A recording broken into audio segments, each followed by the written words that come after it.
Welcome back to my channel. तर इथं बघू शकताय बघा, आरो मी आणि आरोचे पप्पा आम्ही पंढरपूरला आलो होतो। आमचा महिन्याचा किराणा वगैरे आम्हाला बरंचसं साहित्य घेऊन जायचं होतं, पण आज काय असं व्हिडिओ शूटचं प्लॅनच नव्हतं। अचानक मी इथं शूट घेतलं, कारण इथं बघू शकताय तुम्ही शिवाजी चौकामध्ये आम्ही थांबलो होतो आणि वारकरी संप्रदाय असं पाहिलं ना तर एकदम असं मन प्रसन्न होऊन गेलं। आणि मग मला काही मोह आवरलाच नाही, व्हिडिओ मी घेतलाच परत। नंतर म्हटलं चला ॲटलिस्ट मिनी ब्लॉग तरी शूट करू आणि मग तुमच्यासोबत शेअर करू म्हटलं। तर इथे चौकामध्ये थोडंसं ट्रॅफिक जाम झालं होतं म्हणून आम्ही थांबलो होतो। तर आम्ही परत तिथून निघालो। हे इथं बघू शकताय बघा, समोर पण गर्दी आणि पाऊस सुरू असल्यामुळे रोडवरती बरीचशी आपली 2 व्हीलर 4 व्हीलर अशी वाहनं लावलेली होती, त्याच्यामुळे आज जायला पण बराचसा प्रॉब्लेम आला। परत आरोचे पप्पा जाऊन औषधं वगैरे घेऊन आले। पण इथं काय झालं की आजचा व्हिडिओ शेअर करायचं कारण म्हणजे ना, आज आम्ही ना अनुभवलेला एक पावसाळ्यातला ना एक सुंदर असा दिवस होता।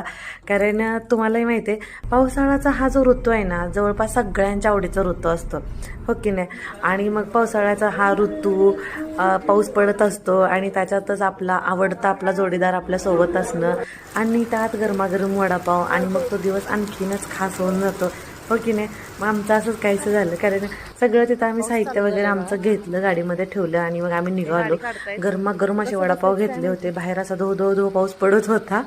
इथं बघा आरोज पप्पा गाडी वगैरे घेऊन आले होते, बसलो मस्त असं आणि मग वडापाव खायला घेतला आणि वडापावची टेस्ट पण मस्त होते। आणि असं पावसाळ्यात नसा टपरीवरचा वडापाव खाण्यात पण मजा असते, हो की नाही।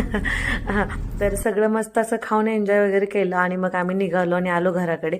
तर बघू शकता आज रस्त्यावरती पण असं रोडवरती एकदम मस्त असं वातावरण झालं होतं। तर कसं वाटलं तुम्हाला आजचा आपला मिनी व्लॉग नक्की कमेंट करून सांगा आणि व्हिडिओ आवडला तर लाईक शेअर सबस्क्राईब करा। Bye bye.